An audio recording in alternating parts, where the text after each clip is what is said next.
Yo, what's going on, guys? What is happening? Today is our Sixers Summer League recap and reaction. Today, we are breaking down our top 3 likes and dislikes. And I've got my man, Sean, from the Pick Swap Podcast and Pick Swap Media. What's going on, man? Yeah, getting through the sloppiest of Sixers basketball that we've seen and in pure Summer League fashion these past couple games. So there's been a lot all over the place, a lot of guys doing too much, but overall, still fun to watch, still basketball, can't complain. Yeah, as someone who absolutely loves Summer League, every year I just cannot wait for it. The Sixers surely have tested that theory because it's been – they might have at least one game to play left, but I've seen enough. Yeah. I've seen enough. It's been kind of pretty rough lately, at least over the last few games. Guys, if you're watching us live, please be sure to like, comment, subscribe. We are streaming on multiple platforms here. Go check out Pick Swap Media down below. My man is covering that.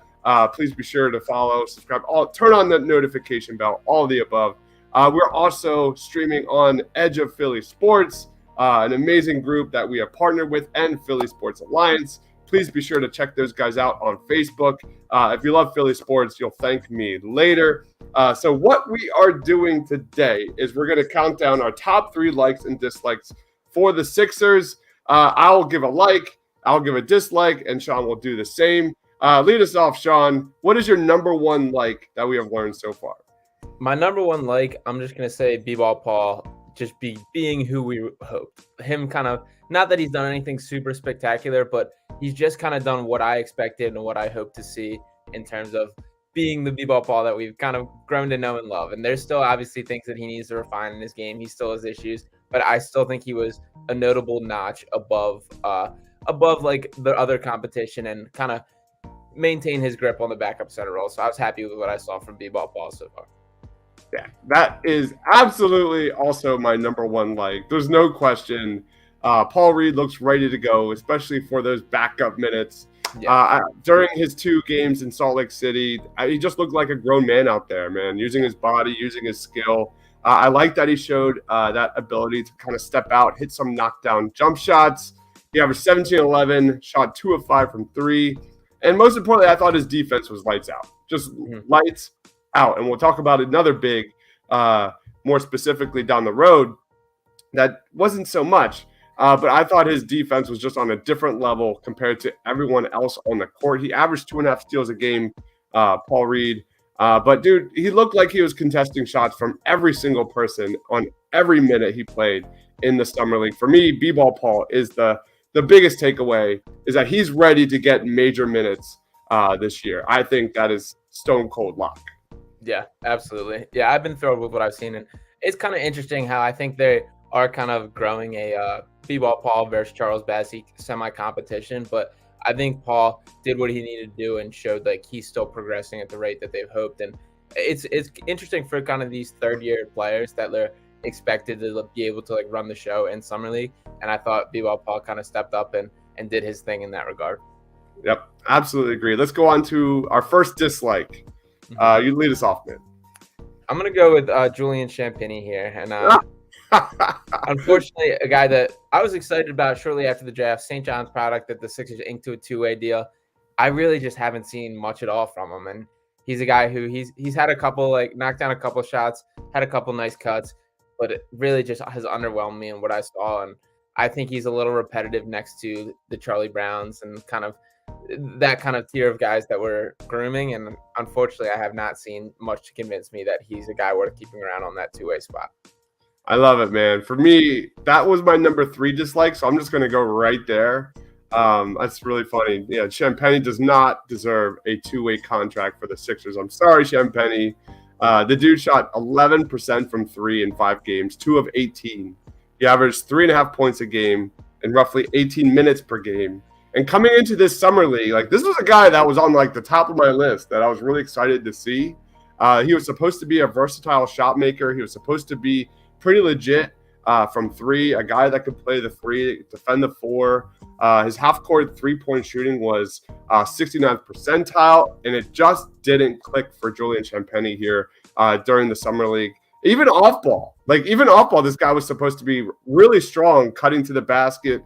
We didn't really see any of that. And, I wish Julian Champagne, nothing but the best, but it just didn't happen here in the Sixers Summer League, which sucks, man. Yeah, it's a difficult situation for all these guys just kind of being thrown to the fire, playing with guys you've never played before in a system that's super unfamiliar. It's hard to make yourself stand out, but there's like it was frustrating to me. I feel like he lost some confidence during this, which just can't happen at this point for anybody. And like if you're a shooter, which that was largely what he's regarded as, is kind of a 3-and-D 3-point shooter, you got to go down shooting. And I get like 2 for 18 is discouraging, but the volume should be more than that for what his role was expected to be. And I think he kind of has lost confidence in himself a little bit. I'm hoping maybe some G League time can rebound that. If he gets some more time in a more structured system, still could work, but not a good summer league for Champagne. Absolutely agree. What's your number 2 like? Number 2 I'll go Isaiah Joe has improved. I think not that I thought he was excellent, but I thought there were some notable step forwards in his game. I thought shooting off movement, they ran a bunch of pin down screens of him coming around. Trevelin Queen did a little bit of that too last night with Isaiah Joe out. But once again, I thought Joe just kind of continued to show that he's continuing on the path. And there's a ton that's been talked about the leadership that he's shown with these young guys in summer league, which is awesome to hear. I think he's feeling the pressure of kind of not having the clear NBA route that it once was for him, and he's responding to it well. Yeah, my number 2 obviously is Isaiah Joe. I mean, his shooting is legit. He shot 17 of 35 from 3 in the summer league. That's 48.5% from 3 on nearly 9 attempts per game. I also like that we saw kind of Isaiah Joe grow as a playmaker a little bit this summer. Yeah. He showed kind of an ability to kind of create off the dribble a little bit, which I haven't really seen much of from Isaiah Joe.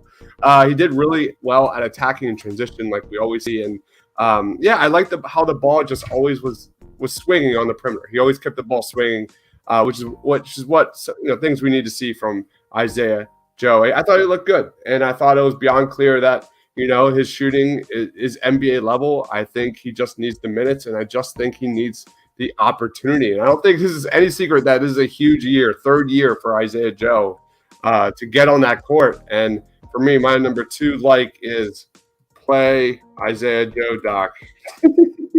Yeah. And I like the point you brought up about kind of his ball handling and passing ability, because I think since he's come into the NBA that we've all kind of looked at him as more of a wing, and really he's kind of pretty firmly like a combo guard, 2-guard kind of positional. He's about 6'4", not the longest guy. He's also had some real nice flashes defensively, I thought, especially when switched on to bigger guys and holding his own with that. But I do think there's been some notable step forwards with the way he's willing to handle the ball, do things in the half court, and I think that's important. I know Tiago has been very firm about just embracing him as a spot up shooter, and there's certainly merit to that. But the more things that you can do, kind of the better your outlook. So good to see that developing in his game as well. Yeah, the Sixers need to get and add more shooters from the perimeter, guys that are confident, guys that have the green light to just put it up. And I remember the comment where Doc wanted Isaiah Joe to work on his ball handling. It has improved, but that's not what Isaiah Joe is. Isaiah Joe is a floor spacer through and through. What's your second dislike? My second dislike, I'm going to go Jaden Springer's jumper. And so on one hand, to take the positive lens, Jaden Springer has improved since last summer league. He has taken some step forward in his game. The reluctancy of the jump shot has been the biggest red flag with me. We've seen him kind of pump fake a lot, just be hesitant to pull the trigger. And that's something that's what you should be working on and through. And he's been a guy that the jump shot hasn't looked bad in college. It didn't look bad. There was potential there. And with a full year in the G League and putting up some pretty solid numbers, looking real solid at times. I just hope there was kind of a more willingness. And now, granted, I don't ever think his role long term is going to be a knockdown shooter, but just showing kind of the confidence to let it fly is something that I was hoping to see a little more. And I think that's the area that's still lacking the most in his game. Yeah, 100% agree. 100% agree. I guess I'll go with my number 1 dislike since I already did my number 3. But for me, it's not necessarily a dislike, but it's something that is worth noting. And I think that's Charles Bassey is still a work in progress. That is kind of my takeaway. I think the flashes are there, but I think perhaps my expectations for Charles Bassey might have been a little bit too high this summer. And to be clear, I'm not talking about Charles Bassey's offense here. He clearly has a skill set that's reliant on plus guard play, and Right. that quite simply isn't on this Sixers Summer League roster. You're not going to find that here. But I think Bassey's rim protection, just overall defense, was just not up to par, especially when you compare it to the likes of like a Paul Reed. And I like Bassey a lot. I think he's going to be really solid moving forward down the road. But I think if we're talking about who is ready to get minutes behind Joel Embiid, like Paul Reed has just looked so much better, leaps and bounds better than Charles Bassey at this time, whether that's in the paint, on the perimeter. And I think as the roster currently stands, I think Bassey has a chance to be a rotation player, but those minutes are going to Paul Reed. And I think as much as like Paul Reed was like here, Bassey was like here. That's just my take. Yeah, no, I totally agree with that. And like you said about being reliant on guard play, he's had a couple nice flashes where like Trevelyan Queens found him on a couple tucks and lobs, but like for the most part, like there's no James Harden for him to work with. And I think we're learning that his kind of archetype in the NBA is more towards that like Clint Capella type role where you're purely like a roller and a lob catcher, and that's essentially what he's going to do. He showed a couple nice flashes of willingness to step outside, shoot a jumper, attempted a couple threes. That's something that's interesting to add to his game. Once again, like the more layers you can add, the more you can kind of sell yourself as an NBA prospect. So I never think that's a bad thing. I don't think that's really going to be a long-term role of his, but certainly admirable that he's like working toward it. But defensively, I agree. That's where my biggest concern is too. For a guy with like the monstrous frame that he has in the NBA body, you should be a guy like deterring shots. And we talk about it with Joel Embiid a lot, how like he alters more shots than he actually blocks. I don't feel that way about Bassey at all. I feel like he obviously rakes up a couple like highlight reel blocks or real solid blocks, but guys drive at him without fear. And there's guys that like aren't intimidated with trying to finish around him. And that should kind of be a concern to me. And I think it is. Yep. All right. What's your number 3 like? Number 3 like Malik Ellison. I'm saying Malik Ellison should stick. Very interesting guy. One of like the few guys on this roster that I really knew nothing about going into this summer league, but he's another guy that just kind of finds a way to do this stuff. He plays way bigger than his 6'6" frame. He had 10 rebounds last night. He led the team in rebounds. Will pick up full court, defends hard, cuts really well. It's a difficult setting for him to shine, but he still found a way to do it. He had some real nice cuts to the basket. High-flying athlete, a guy that just brings a spark, brings an energy, and who I've really grown to like.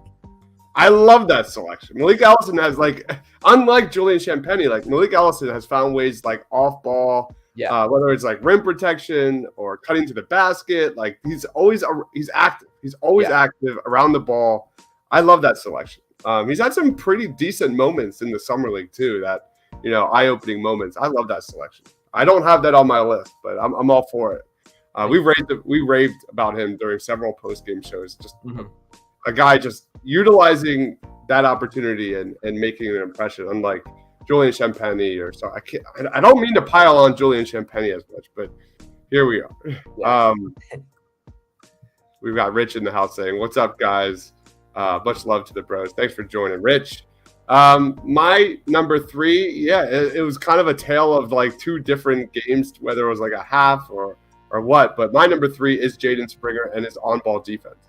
I thought his on-ball defense is 100% NBA ready. I think I thought Springer looked also very confident going up against bigger defenders in the post and attacking the basket. I like how I saw Jaden Springer get to the line 25 times in 4 games.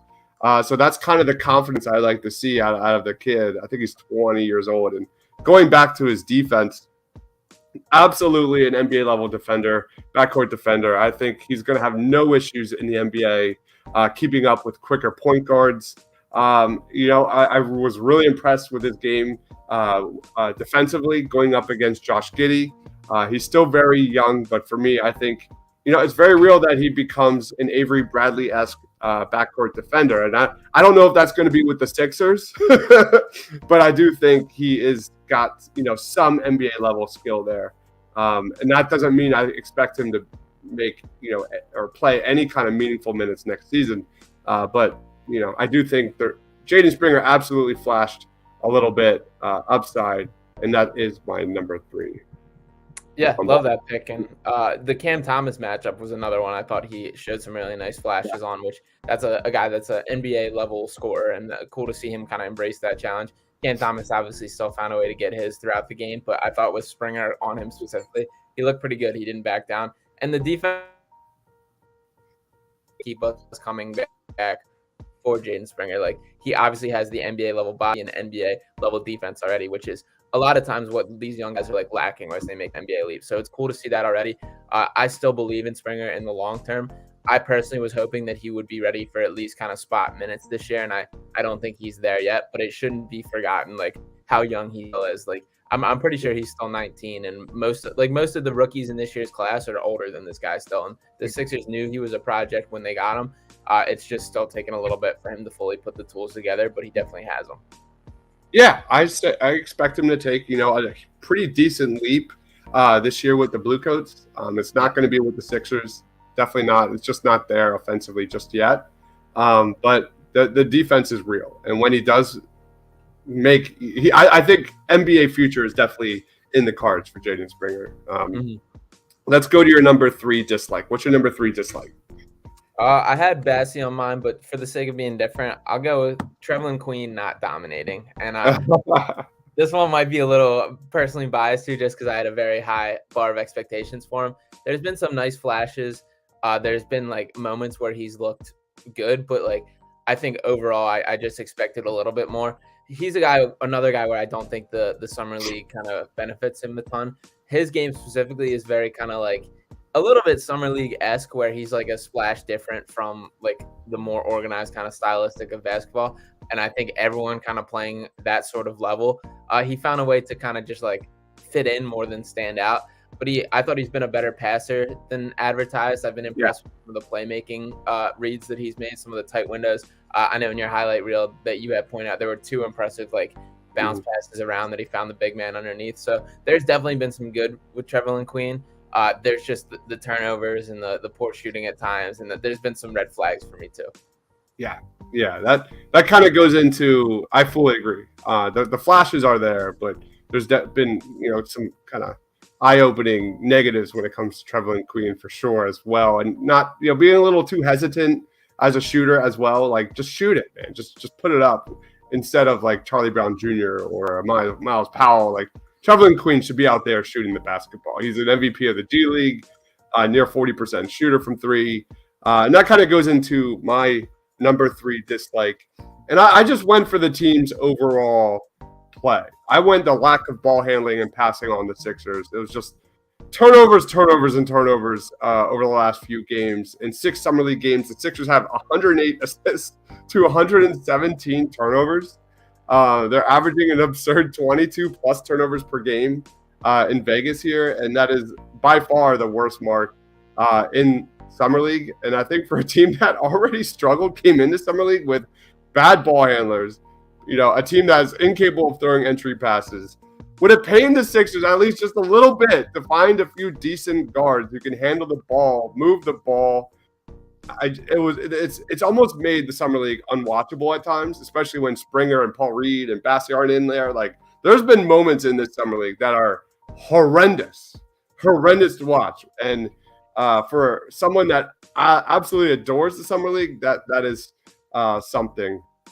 It's just the amount of turnovers we've seen that's just been awful. So that is my number 3. Did we miss any?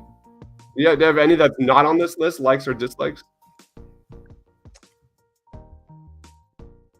I'll throw a shout out to Cassius Winston. My number 4 I had just prepared for was Cassius Winston showing a little sauce.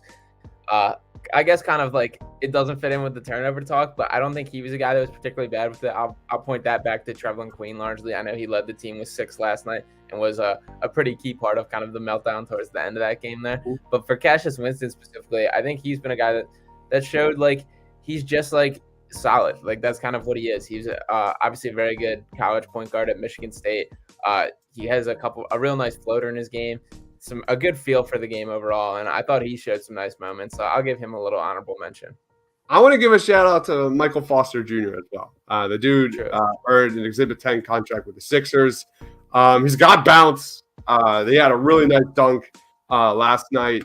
He had a nice little turnaround jumper. There's definitely, big time upside with Michael Foster Jr. I'm really excited to see that guy. Like, he definitely kind of opened my eyes from game one. If you remember our post game show, like just his defense in the post. He can move his feet well. I think he's only 19 years old, so I definitely think there's real NBA upside to Michael Foster Jr. I'm not expecting any kind of impact from him this season for the Sixers, but I 6'8", nice size, good athleticism, good in transition. If that jump shot comes around, man, he could be really intriguing. Really intriguing. Personally, my biggest red flag with him was on the defensive side of the ball post his season with the G League Ignite, and I thought he made a statement to kind of show he's improving in that direction. I thought he had some real nice shot blocking moments. I thought he looked good when he was switched out on the perimeter. He blocked a step back 3 last night, which was pretty impressive. So I agree, a guy that I'm glad we have kind of in the system, and somebody that there's a pathway for him to continue developing, and he's definitely a high quality guy to have around, and it will be exciting to see what he can grow into. Are we missing anyone? I don't think so. I think that's pretty solid. Yeah, I think we crushed it. Yeah. I like how Jaden Springer made the likes and dislikes section of our list. That's interesting. I mean, talk about polarizing, right? It's not Jaden Springer. It was the pick. It was the selection. It has nothing to do with Springer. It still makes me scratch my head. I still don't understand that selection. Especially with the timeline we're currently sitting at. Anything you want to, final thoughts on the Summer League? And then we'll wrap it up with plugs. Yeah, I mean, one more game tomorrow against the Nuggets at 6:00. So I'm also think I've seen enough of Summer League, and I'm ready for it to be over. But we'll give all these guys one more chance. I think for these guys on the cusp, the people we've kind of talked about with like Malik Ellison, Julian Champagne, even Charlie Brown Jr., Cassius Winston, tomorrow's a big game for him. And like for Ellison specifically, I think he's got some real nice momentum moving in and has a chance to kind of clinch at least a chance, a real chance somewhere else to make a roster, and or even with the Sixers if they want to make the move with Champagne and flip him and slide Ellison in there, something like that. So for a lot of these guys, it's still a very big game tomorrow. So it'll be interesting to see who can make their final statement to the team. Love it, man. I don't really have anything else to add. Like I think we pretty much nailed it. We put this show literally together within an hour. So I don't really have that much to add. Anything you want to plug, Sean? Yeah, no, that's pretty much it.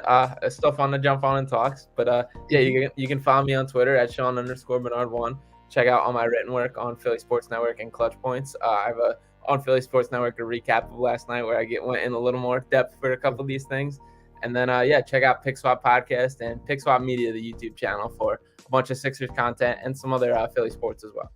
Awesome. Tonight at 7, I've got an interview with Mark Schofield. We're doing our Jalen Hurts season preview. We're going to be talking about deciding factors that would make the Eagles believe that he is the franchise quarterback moving forward. We are breaking down Jalen Hurts. That is going to be fun. He's one of the best quarterback gurus out there. Don't want to miss that, 7 p.m. East Coast time. And then 8, we have our next round of talk around. And we're doing a Sixers draft of all the top Sixers players of all time. We're creating our own 3v3 squads. And what we're going to do, we have 6 people that are each going to create their own squads. And we're going to throw it to Twitter and YouTube for voting to see who has the best 3-man Sixers squad of all the great Sixers GOATs. So that would be really fun, Sean. I do hope. A lot of times I don't want the number 1 pick. Usually I'm good with I like to see how the board plays out. But I think there's a very clear number 1 selection in this draft. So guys, that'll be at 8 p.m. East Coast time. Go check out Pick Swap Podcast and Pick Swap Media, and check out all the rest of Sean's work at Philly Sports Network and Clutch Points. Thank you everyone for watching. Please be sure to smash that like button, comment, subscribe, all that fun stuff. Turn on that bell. Wherever you're watching, follow Edge of Philly Sports on Facebook and YouTube, and Philly Sports Alliance as well. And that's pretty much it. Go Sixers. We'll be back on Friday night to do our last Summer League post-game show as well, to say goodbye and say hello to Eagles training camp, I guess. But thank you everyone for watching. Stay awesome.